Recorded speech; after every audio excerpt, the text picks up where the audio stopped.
स्वामी जी, रोजमर्रा की जिंदगी में हम देखते हैं कि दो तरह की स्थितियां होती है। एक व्यक्ति या एक लड़का या एक पति बहुत कमा कर देता है और दूसरा थोड़ा देता है या मात्र मीठे शब्द बोलता है, यानी दोनों क्या कंट्रीब्यूशन का रेशियो 10 और 90 है, फिर भी 10% वाला अच्छा लगता है। ये जो अच्छा होते हुए भी बुरा लगता है और व्यक्ति काम करते हुए भी उसको यश नहीं मिलता है, ये जैसा कि कर्म सिद्धांत की हम बात करते हैं, तो ऐसा कौन सा कर्म है, कौन से कर्म का बंधन किया और ये जीवन भर चलता रहता है? कृपया वो कर्म क्या है, किस कर्म की वजह से होता है, वो कर्म क्यों बनता है और उस कर्म को छूटने का क्या कारण है, थोड़ा विस्तार से खोल के बताइए। ज्ञान आवरण और दर्शन आवरण। और दर्शन किसको कहते हैं वो बताया था हमने कि कुदरत, कुदरती कानून और कुदरती रचना, तीनों को समझना उसका नाम है दर्शन। वो नहीं समझना उसका नाम है मिथ्या दर्शन। तीसरा कर्म है मोहनीय कर्म। मोहनीय कर्म का मतलब होता है आत्मा के अलावा मन वचन काया सहित, इंद्रिया सहित दुनिया की कोई भी चीज, वस्तु या व्यक्ति में सुख मानना, इसका नाम है मोहनीय कर्म। मोहनीय कर्म का मतलब होता है विनाशी चीजों में, जड़ चीजों में सुख जैसा कुछ हो सकता है, वो व्यवहार चलाने के लिए, जीवन चलाने के लिए हो सकता है। सुख कहां से होगा? कोई जड़ की अवस्था में सुख हो सकता है? नहीं, सोचने की बात है। लक्ष्मी है, खाने पीने का सामान है, शरीर है, कपड़े हैं, गोल्ड सिल्वर डायमंड है, ट्रांसपोर्टेशन का साधन है, सत्ता है, संपत्ति है, संबंध है। क्या यह सब जड़ नहीं है? और जड़ के अंदर सुख की अनुभूति करना, जड़ के अंदर ही सुख मानना क्या शक्य है? क्या जड़ का स्वभाव या जड़ की अवस्था का स्वभाव सुख देना हो सकता है? तो बात यह है, सुख केवल, और वो भी शाश्वत या तो सनातन सुख, वो केवल आत्मा में ही है। बाकी बाहर की दुनिया में जो हमको सुख लगता है, ये हमारी मान्यता है। आपको जो सुख लगता है, दूसरे को वो बंधन लगता है। आपको जिसमें से आनंद आता है, वही चीज में दूसरे को दुख होता है। ये तो सब अपनी अपनी मान्यता है। ये कोई सनातन सत्य थोड़ी है। तो कहने का मतलब यह है कि सुख दुख हमारी कल्पना है। सुख केवल आत्मा का स्वभाव है और दुनिया के अंदर इंद्रियों के माध्यम से, साधन, संपत्ति, संबंध और सत्ता के माध्यम से हमको सुख दुख मिलता है, यह भ्रांति है। 100% भ्रांति है। ये संसार इंसान के लिए, जीवों के लिए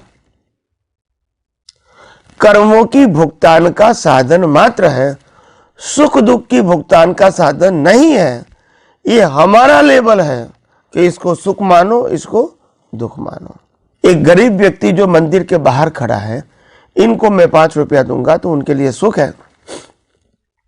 वही मंदिर के बाहर कोई BMW लेकर आएगा, उतरेगा, उसको मैं 5 रुपया दूंगा तो उनके लिए दुख या तो अपमान है। तो ये तो मान्यता है।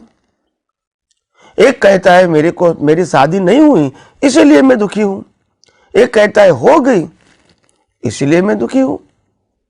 एक कहता है मेरा बच्चा नहीं है इसलिए मैं दुखी हूं। एक कहता है मेरे को बच्चा है इसलिए मैं दुखी हूं।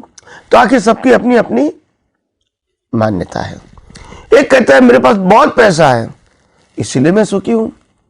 दूसरा कहता है पैसा ही तो राग द्वेष का कारण है, इसके त्याग में ही सुख है। तो ये सबकी अपनी अपनी क्या है? मान्यता। ये कोई सनातन सत्य है? नहीं है। कुदरत तो साफ बोलती है कि मैंने इस दुनिया के अंदर सुख और दुख जैसी चीज रखी ही नहीं है, मेरा एक ही काम है, कर्मों की भुगतान, जो कर्म किया इसके भुगतान देना, और बाकी पूरी सृष्टि को मेंटेन करना, चलाना। उसमें सुख दुख सब्जेक्ट वो कुदरत का है ही नहीं, था भी नहीं और होगा भी नहीं। तो ये मोहनीय कर्म समझ में आ गया आपका। मोहनीय कर्म का मतलब होता है आत्मा के अलावा, आत्मा में ही सुख है मगर आत्मा के अलावा और कोई भी चीज में सुख मानना, वो मोहनीय कर्म का कारण है। और इसीलिए हम राग द्वेष करते हैं, मालिकी भाव करते हैं, कर्ता भाव करते हैं, व्यक्ति या वस्तु के प्रति या मनोवचन काया की क्रिया के प्रति। उसके अलावा जो चौथा कर्म है अंतराय कर्म। अंतराय कर्म का मतलब होता है आत्मा होते हुए, आत्मा की अनंत शक्तियां होते हुए भी हम इसका अनुभव नहीं कर पाते हैं, यह अंतराय कर्म है। अनंत ज्ञान, अनंत दर्शन, अनंत सुख, अनंत शक्ति, अविनाशी पद, देखने का, जानने का स्वभाव, स्व पर प्रकाशक और परमानेंट होना, ये सब आत्मा का स्वभाव है मगर इसको हम अनुभव नहीं कर पाते, क्योंकि हमारे पास मिथ्या ज्ञान, मिथ्या दर्शन, मोहनीय कर्म का अज्ञान पड़ा है इन बिटवीन। और यह ज्ञान के माध्यम से हमारा अंतर आत्मा के साथ बना ही रहता है, कभी खत्म होता नहीं है। जहां तक अज्ञान नहीं निकलेगा वहां तक अंतराय कर्म को खत्म होने की संभावना ही नहीं है। तो ये चार कर्म जो है, घाती कर्म का चार प्रकार जो मैंने बताया, ज्ञान आवरण, दर्शन आवरण, मोहनी और अंतराय कर्म, ये चार प्रकार के जो कर्म हैं वो आत्मा की अनंत शक्तियों को घात करता है, आत्मा की अनुभूतियों को घात करता है, आत्मा के अविनाशी पद को वो घात करता है। ऐसी चार शक्तियां हमको अज्ञानता के रूप में जो मिली है, इसको मिटाना पड़ेगा। और मिटाने के लिए मैंने कहा हमको कुदरती कानून और कुदरती रचना का ज्ञान होना सैद्धांतिक रूप से आवश्यक है।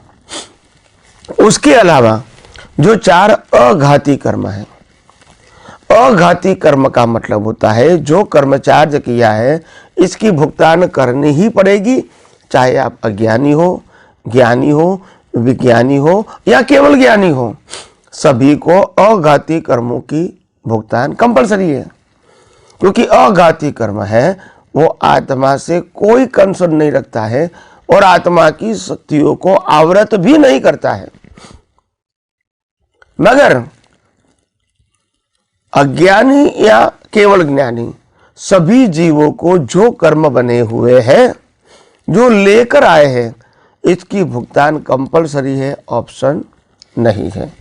ये चार प्रकार के कर्म है, नाम कर्म, गोत्र कर्म, वेदनीय कर्म और आयुष्य कर्म।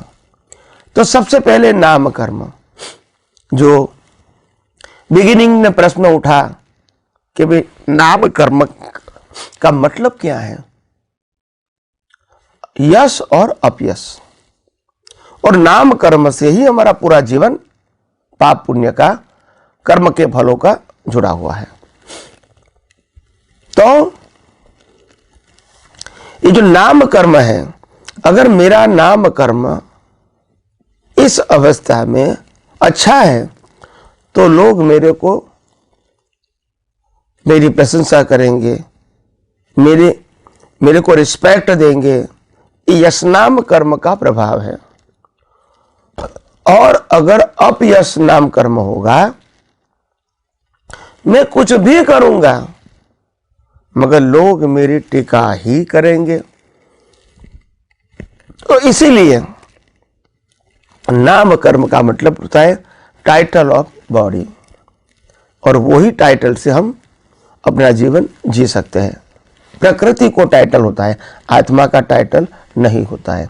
तो ये नाम कर्म है, उनकी बहुत सारी ब्रांचेस जैन धर्म में बताई गई है, हमको डिटेल में बहुत जानने की आवश्यकता नहीं है। दूसरा नाम है गोत्र कर्म। ये गोत्र कर्म शब्द बहुत बड़ी चीज है, लोग समझते नहीं है। लोग कहते हैं जैन गोत्र, वैष्णव गोत्र, शिव गोत्र, स्वामीनारायण गोत्र, ऐसा नहीं है। गोत्र कर्म is connected with your development.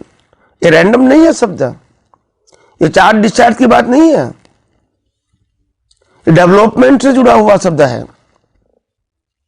अगर नीच गोत्र मिल जाएंगे तो आपको इसी प्रकार के भुगतान करनी पड़ेगी, सहन करना पड़ेगा, आप आगे का सोच भी नहीं पाओगे। और उच्च गोत्र मिला है तो बचपन से ही शिक्षा, संस्कार, एजुकेशन, धर्म सब मिल जाता है, तो अपने आप वो अच्छी बातें करना, सोचना, बोलना ये हो जाता है, अच्छे भाव करना ये हो जाता है। तो ये गोत्र कर्म की वजह से, गोत्र कर्म खास करके डेवलपमेंट के साथ जुड़ा है। तीसरा कर्म है वेदनीय कर्म। वेदनीय का मतलब होता है भुगतान करना, इंग्लिश में इसको कहते हैं सफरिंग। वो उसका दो प्रकार है, साता वेदनीय और असाता वेदनीय।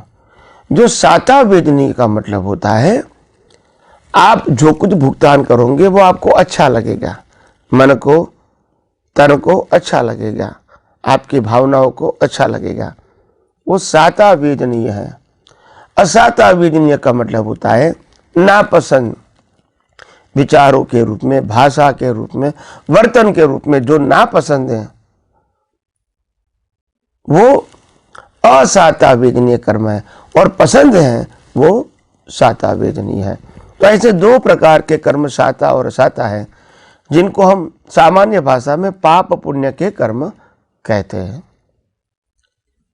तो ये जो तीसरा कर्म है वो साता वेदनीय, असाता वेदनीय यानी वेदनीय कर्म है।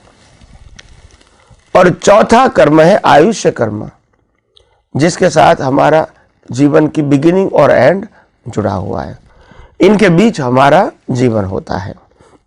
और आयुष्य कर्म हमारे श्वासोश्वास के साथ जुड़ा है, और हमारा श्वासोश्वास हमारे कर्मों की भुगतान की जो समय रेखा है उनमें जितने ब्रीथ लेते हैं उसके मुताबिक total number of breath is equal to आयुष्य कर्म।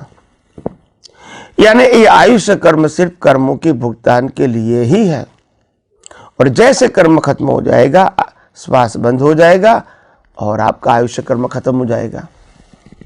यानी ये चार प्रकार के जो कर्म है, नाम कर्म, गोत्र कर्म, वेदनीय कर्म, आयुष्य कर्म, ये चार प्रकार के कर्मों से केवल ज्ञान से, आत्मा से कोई मतलब नहीं है, मगर ये मन वचन काया से भुगतान करने के कर्म है, और वो कंपलसरी है, उसमें ऑप्शन नहीं है, वो अपने आप खत्म होता है कुदरती रचना के मुताबिक, कुदरती कानून के मुताबिक। इसको खत्म करने के लिए कोई प्रयास की जरूरत नहीं है। जब आप पैदा हुआ तो मरना ही है, चॉइस नहीं है आपको, कब मरना है, कहाँ मरना है, कैसे मरना है, नो चॉइस। उसके बाद कब जीना है, कहाँ जीना है, कैसा जीना है, नो चॉइस। क्या सोचना, क्या बोलना, क्या करना, नो चॉइस। और इसीलिए ये चार कर्म जो है, चार प्रकार के जो कर्म है, नाम कर्म, गोत्र कर्म, वेदनीय, आयुष्य कर्म, इसका एक नाम है अघाती कर्म। वो भुगतान के लिए है, इसे आत्मा और केवल ज्ञान से कोई मतलब नहीं है। इसीलिए मैंने 8 कर्मों की बात बता दिया विस्तार से। तो ये 8 प्रकार के कर्मों से ही हमारा जन्म मरण होता है। पहले 4 कर्मों को घाती कर्म बोलते हैं। अगर इसका घात हो जाता है और नाश हो जाता है तो इसको कहते हैं केवल ज्ञान। और दूसरे 4 अघाती कर्म का नाश होना, घाती कर्म के नाश होने के बाद अघाती कर्म का नाश होना, उसका नाम है मोक्ष। और घाती कर्मों के अलावा जो अघाती कर्म का नाश होना, उसका नाम है पुनर्जन्म। तो ऐसे बनता ही रहेगा। तो मैंने विस्तार से आपको 8 प्रकार के कर्मों को समझाने की कोशिश किया है।